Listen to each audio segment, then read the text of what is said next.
What is going on, guys? Welcome back to the next summer top 5 video. Back, holy shit! Wow! You guys saw last month we did our top 5 most overrated films of the 2010s, which got some controversy, especially on Joe's end. Who cares? We did ask you guys if you wanted a top 5 most underrated films, and of course you guys blast the comments saying yes, yes, yes, bring it. So that's what we're doing for this top 5. And of course, just like with the most overrated films of 2010s, Joe and Alex are back, as along with myself, of course.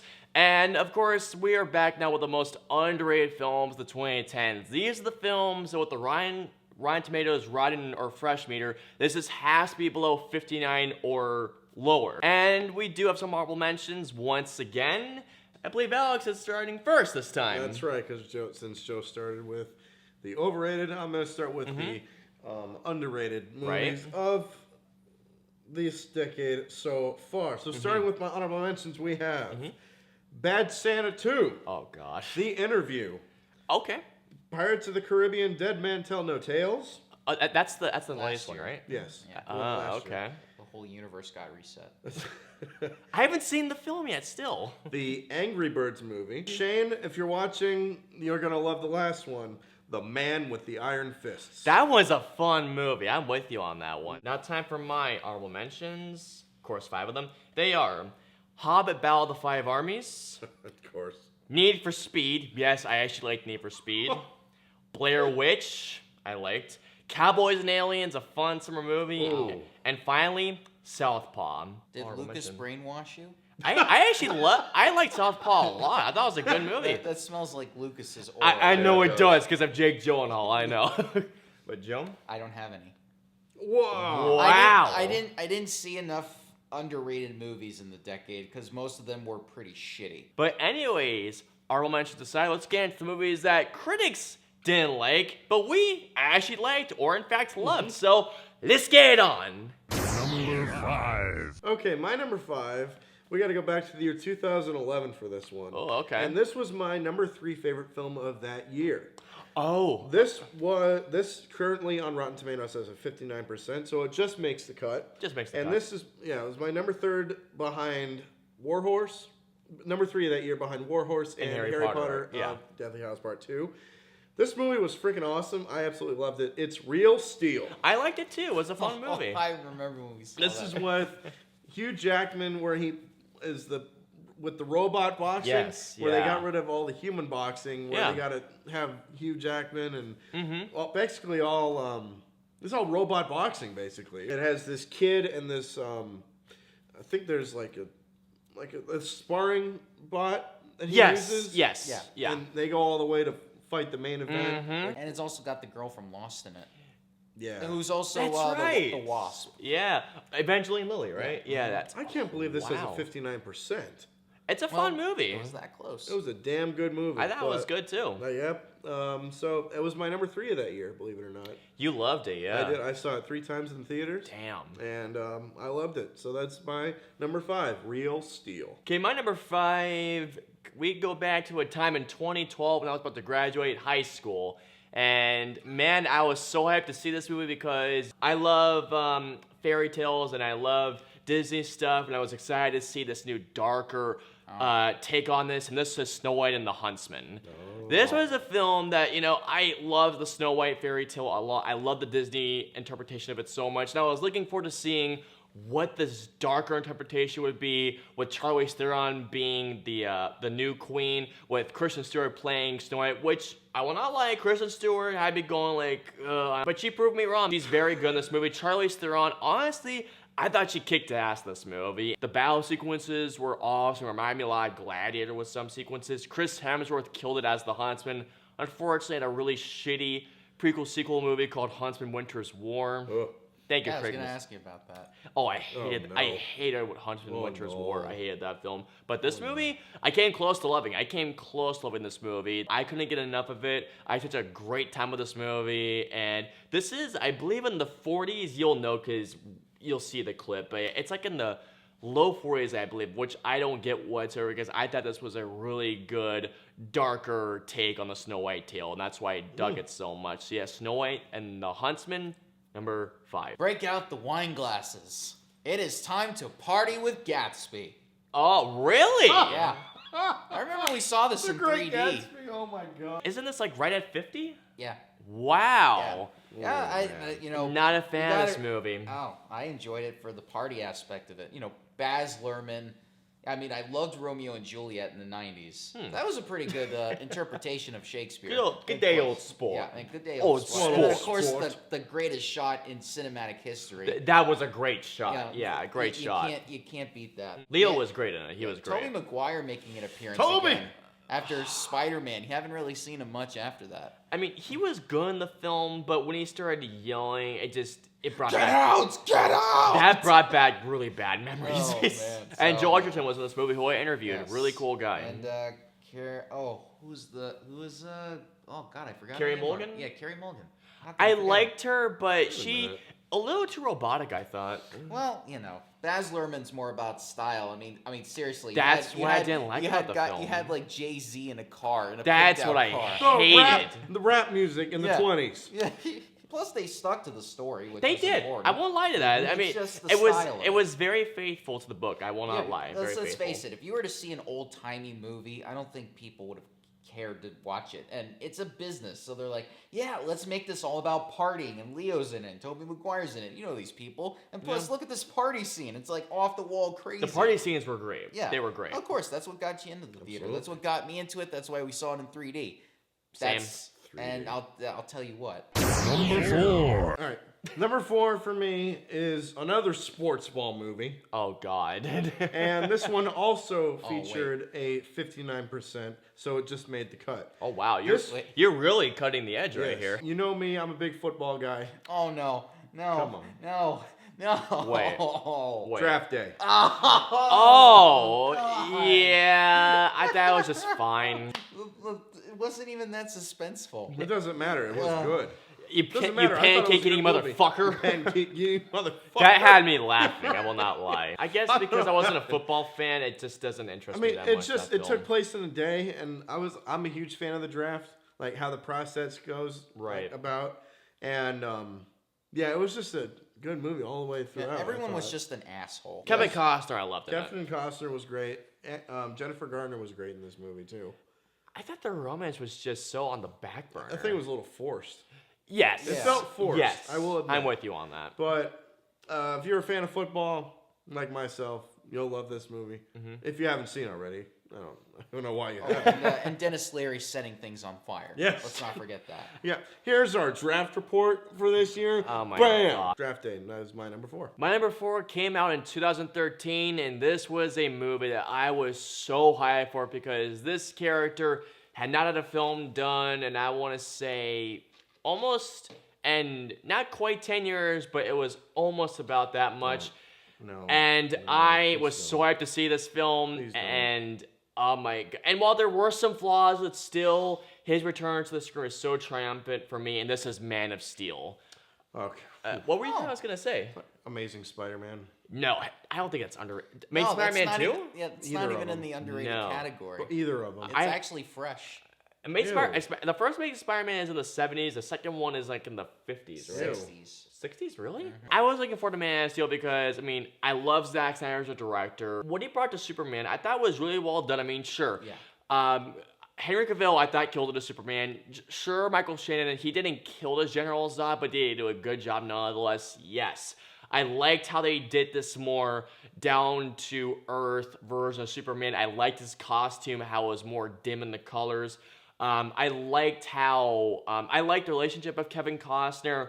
Draft day, right? I liked the relationship with Kevin Costner of Pa Kent with Clark Kent. I loved it. I loved seeing Krypton, all the world building, even though we only got, 5 minutes of it. Honestly, I thought this film did such a much better job of doing an origin story of Superman than a lot of people thought it did, honestly. And the score by Hans Zimmer, I thought... Hans Zimmer, man. I thought the new...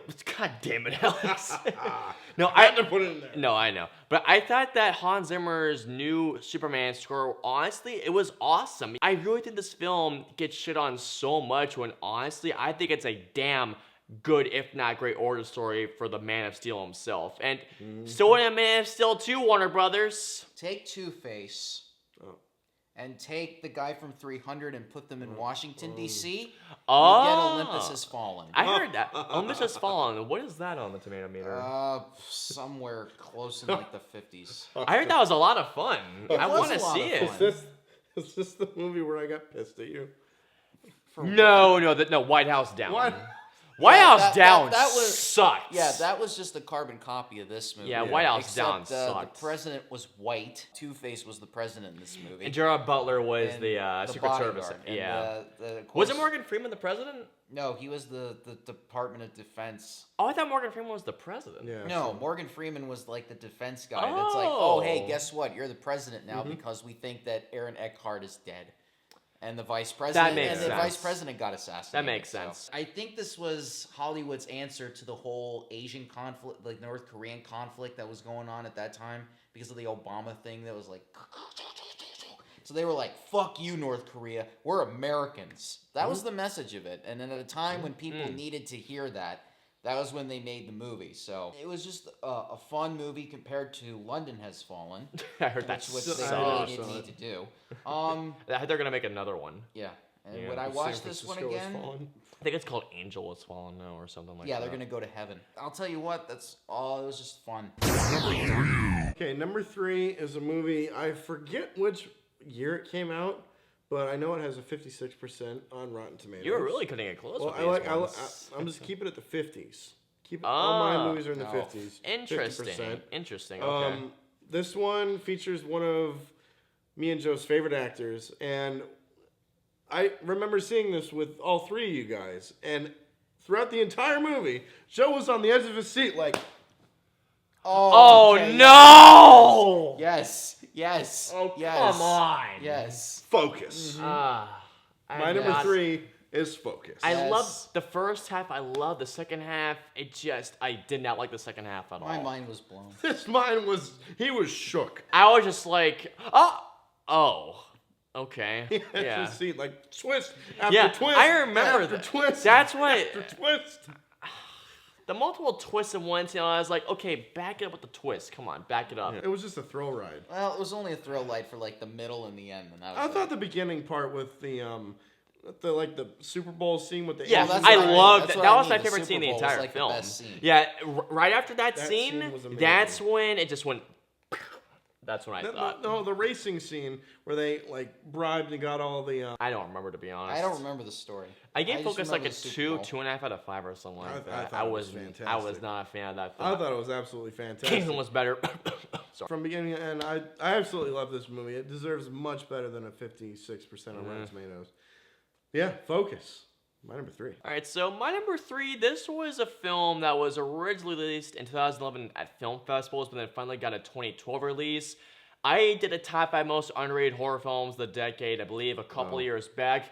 This was my number 1 most underrated film. It makes this list. My number 3 is a movie called Silent House. This was a film Elizabeth. You haven't heard of it? Well, Elizabeth Olsen stars as a girl that goes back to her childhood home to basically help her father and her uncle rebuild this place. And the film uses the one-shot take gimmick, essentially, to build a very claustrophobic thriller, in which basically the entire film takes place in this entire house. And throughout the film, it alludes to child abuse, sexual abuse, that type of stuff. And throughout the film, the one-shot take was used so well. I mean, even Elizabeth Olsen did come out after the film saying it's not shot in one take. It's basically a bunch of 12-minute takes composed into one shot, which props to them for making it look like it was all seamless in one shot, because anyone who knows me knows that I love continuous one-shot takes. And I will not lie, the ending of the film leaves a lot to be desired, and it made me go like, really? But honestly, the film, all of it before that is so damn awesome. I'm almost able to forgive the movie, the ending, because the film was so good to tell. Then there are so many moments in this movie in which I was cowering in fear because of how good everything was lit, shot, and how Elizabeth Olsen acted. Literally, this film had me on the edge of my seat. It had my heart racing. And then it's just, I mean, yeah, again, ending, not good, but everything before that is just a edge of your seat thrill ride. Silent House, honestly, this film has like, I think in the 40s or it's in the 30s, somewhere around there, Rotten Tomatoes. I don't think it deserves it at all. Despite the ending, this movie is damn awesome, and it does not deserve the hate it gets. I don't think it does, because I dug the crap out of this film. One-shot take gimmick with a horror film, count me in, and this film did it for like 90% of it, I should say. So yeah, Silent House, number 3. Okay, so take all the action stars from the past and combine them with the present, and you got a cult film called The Expendables. Yes. The first one, not the third one. That was total crap. I don't even like the first one. Yeah, the second one was actually in the 60s, so I couldn't put The that second in. one I love. Yeah. I love the second one. But the first one, I mean, I think people were expecting like jokes. But they knew no, they were not. They were expecting action.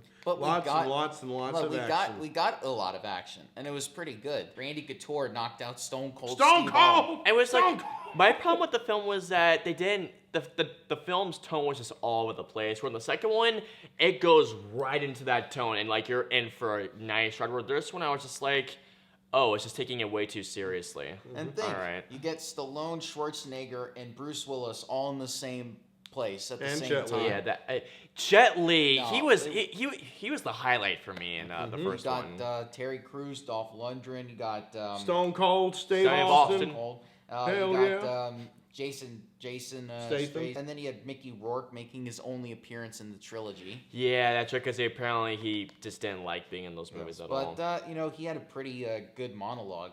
That was He probably did, like yeah. It was like probably one of the saddest moments of the movie, and then Stallone's like, "Well, I'm out here, bye-bye. I'm gonna go do some other things." Obviously, we had something better with the second one, with Jean-Claude Van Damme as the villain. But I love the second one. CVD. Yeah, but God.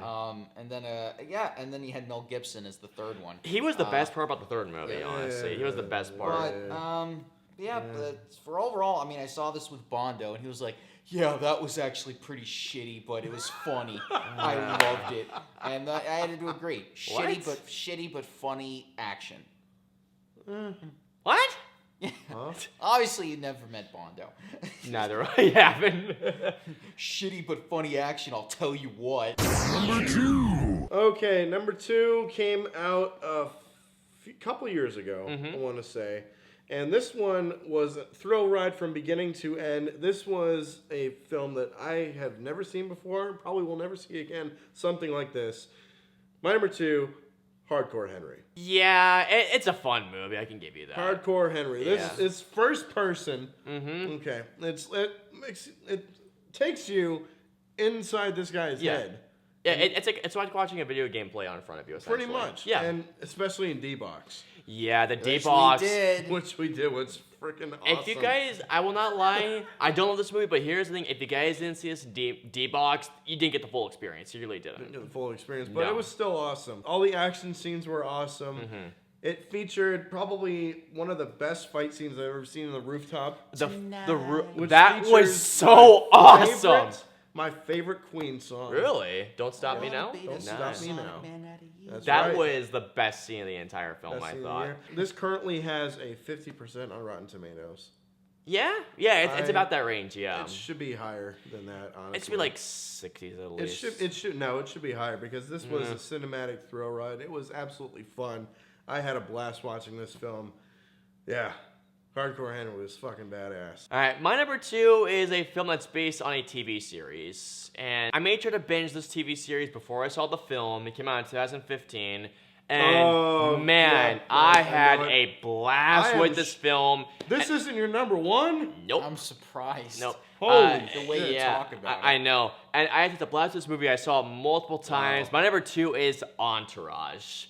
I did not get on the Entourage train until literally maybe a month or two before the film came out because I had heard everyone saying, if you love the film industry, you want to get into it, watch Entourage. It's about 4 guys basically trying to make it into Hollywood, while getting laid, essentially. It's like the guys' version of Sex and the City, but honestly way more fun because Sex and the City is just, ugh. And Artie's amazing. Ari Gold, yes. Get the fuck out! This feels like the final season that we should have gotten. Vince making his first directorial debut of a film, Hyde, which won his brother, Johnny Drummond, a Golden Globe for Best Supporting Actor. Really, this movie was essentially, it was like watching a very long Entourage episode, but here's the thing, I loved that. Watching the guys' chemistry again, seeing Arya Gold flip out, sort of Ronda that Rousey. same.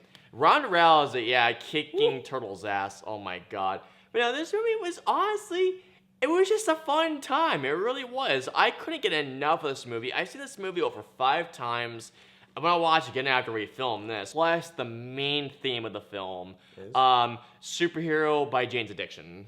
Wanna be your Superhero. That was just a fun ride with the characters who I loved. And, man, I'm gonna watch this movie again just talking about it. I'm shocked this isn't your number one. Yeah, I know. Legitimately. A lot of people were like, this isn't your number one. I was like, no, my number one. Like, I adore my number one to death. But yeah, Entourage, number 2. All right, my number 2 is also based off a TV show, and I also binge watched this before it came out. Oh. So kind of on the same lines, except mine was more targeted for kids, because I was a huge fan of this series back in the day. We gotta go with the Mighty Morphin Power Rangers. Power Rangers? Yeah, I gotta go with the Power Rangers. I like Power Rangers. I gotta go with the Power Rangers. I liked that. That was fun. That was a movie that I've been wanting for so long. It was and a fun finally movie. Got it, but nobody went to see it because, well, I wasn't a Power Rangers fan growing up. Well, this isn't like the old Power Rangers from the 90s. I don't think it was more like that. I think it was just, I don't think a lot of people were just interested in this movie in general. Hello. And we're actually going to be getting more Power Rangers movies. Yes, thank you. So, I'm Give me happy. more. I have been telling everyone this. I was like, would you rather see more Transformers movies or more Power Rangers movies? Transformers. Neither. Well, there wasn't enough Power Rangers. It was mostly humans. Like, it's an origin story. Yeah, it's an origin. I mean, they're discovering their powers for the first time, and well, at least with Alpha, we didn't get that annoying ay. And then, of course, you have Bryan Cranston as Zordon. Which God, was a he good was choice. perfect as Zordon. And it's like, that doesn't look like Zordon from the show. It's like, well, no shit. The Black Ranger it's was like, awesome. Hey, look, I'm black. No, you're not. No. Yeah, I'm black like you. And at the end, how they said the Green Ranger be Yeah, the coming Green back. Ranger. Ah! More movies, I'll tell you what. I want more movies with Power Rangers. I'm with you I on want that. Green Ranger, I'll tell you what. It's number 1. Here we go, guys. Number oh boy. 1. Oh boy. August 26th, 2013. A day that will live in infamy. 2016. Do you guys remember what happened Oh on that day? shit! You guys Yeah. remember what happened on that day? Let me give a little story. I remember. This is when Austin uploaded the top 5 summer films of 2013. Yeah.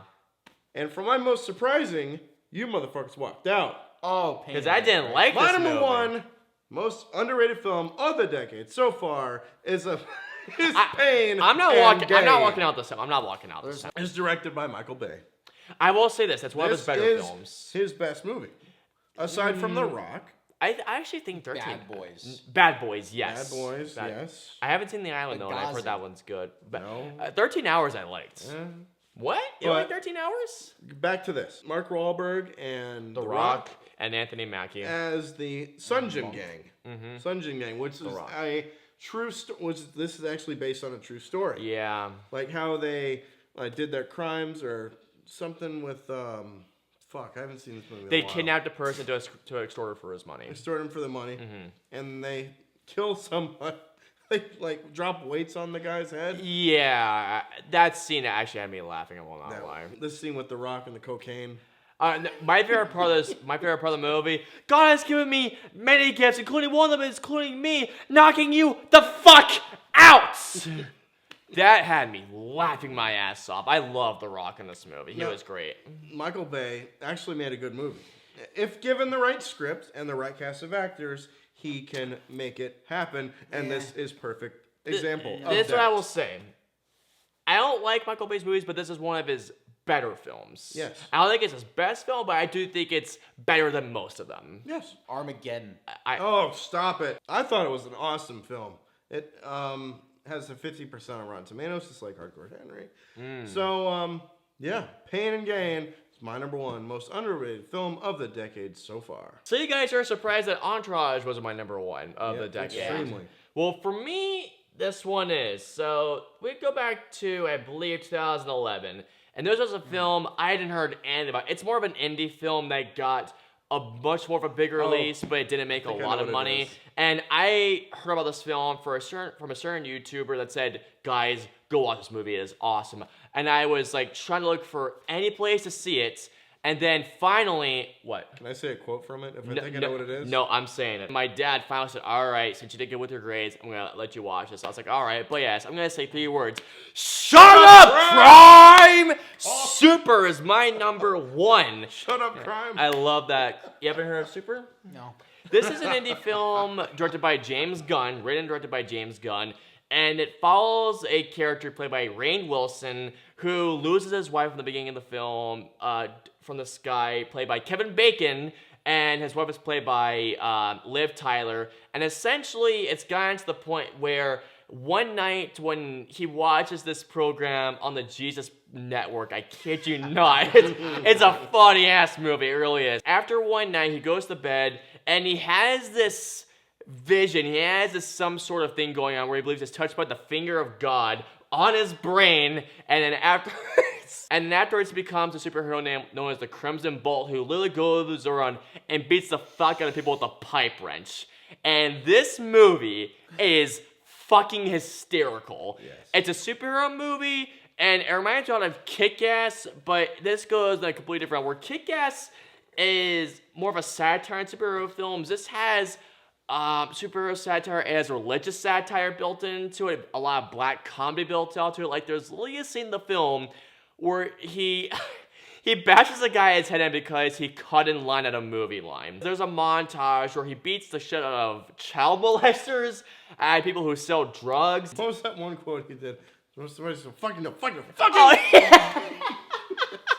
That's right, because he's trying to get Liv Tyler away from him, and he starts taking his car, and it's like, the fucking cops on my fucking yard, don't fucking touch my car again. It's at the 50s, it's like 49. I don't get it. This movie didn't get that wide release. This movie should have gotten such a bigger release, but apparently the producers of the studio were so afraid that it wasn't marketable enough or it was too violent. We've seen more violent shit than this, folks. It's just a really funny, very original superhero black comedy film. Jeremy Johns was the reason why I heard about this movie. Thank you, sir, for this. Awesome movie. It is super underrated. There you go, super underrated. And yeah, Super by James Gunn. Man, what a super awesome movie. Shut Up, Crime is my number 1 most underrated movie of the decade so far. Seriously, check that movie out, guys. I'm not lying. It's amazing. I'm going to give you guys some clues. Oh, for fuck's sake. Came out in 2016. Oh, thank God. Okay, it's not It's okay, so it's not Terminator Genesis, thank God. 2016. It begins with a B. It ends with an E. Yeah, I got nothing. You got me stumped. Okay, I'll give you a clue. It's a superhero movie. What superhero movie came out that year? We were just Batman vs. Superman, Dawn of Justice? Yes. That's my underrated Are you movie. serious? Yeah, that's my underrated movie of the decade. I loved it. Are you kidding me? Here's the thing. People gave it way too much shit because it wasn't what we were expecting. We were expecting a lot more than what we got, and what we got was a universe that was building up to something so much more. And we didn't appreciate that at the time because we just wanted to see these two guys go at it. But they're trying to build a universe, just like how they're trying to build up the Marvel universe. I mean, there's like elite competitors. You got to find some way to introduce your 2 biggest superheroes. They haven't introduced Batman yet. They introduced Superman. You also got to introduce Wonder Woman somehow. They did that. And of course, you're introducing all the other Justice League members like Cyborg, Aquaman, and The Flash in little cameos. But that's eventually going to lead up into the next. In the actual fight, I really enjoyed. I mean, too short. No, too long for my taste. I know people get all upset about the whole Martha thing. That was the stupidest fucking plot twist ever. Stupid plot twist I've ever seen. But Martha, that's your mom's name Martha? I'll help you out. Mine too. But that's the moment that Batman understands that Superman does have feelings and can have human quality. What was your thoughts on Jesse Eisenberg as Lex Luthor? I kind of liked him as that new Lex Luger type of deal. I mean, he brought something different to the table. Again, listen. Everybody's thinking like Lex Luthor has to be a specific way in the comics. He was too much like the Joker. Yes, I know. That's what I kind of liked about it, though. My boss in Flight Direct is going to love when he hears this because he loves this movie. Yeah, it's fun. I hyped this movie up for myself a lot because I was like, oh my God, the 2 greatest heroes of the DC universe are finally clashing. I was just like, I mean, the first time I watched it, I was like, this is fucking amazing. But the second time I watched it, so many flaws to that. Like the editing, I thought was atrocious in this movie. People were expecting a big fight. It's kind of like if you put Mario versus Sonic together and they At the fight Olympics. and then they make an Olympic game. I mean, honestly, I was expecting more of a psychological warfare battle going on between them, and then a big fight, but I didn't really get that. It was just more like... That's what the thing. Lex Luthor was using them as both as his pawns, which I kind of felt that was pretty cool, because Doomsday came out. Wonder Woman's cameo in that film, when she comes in to fight Doomsday, that gives me chills every time. Yeah, That's and one of the best parts. And think about this. The New York audience, the week before it came out, the New York audience said they loved it. I'll tell you what, it's a highly underrated movie, and it's a cult film now, so...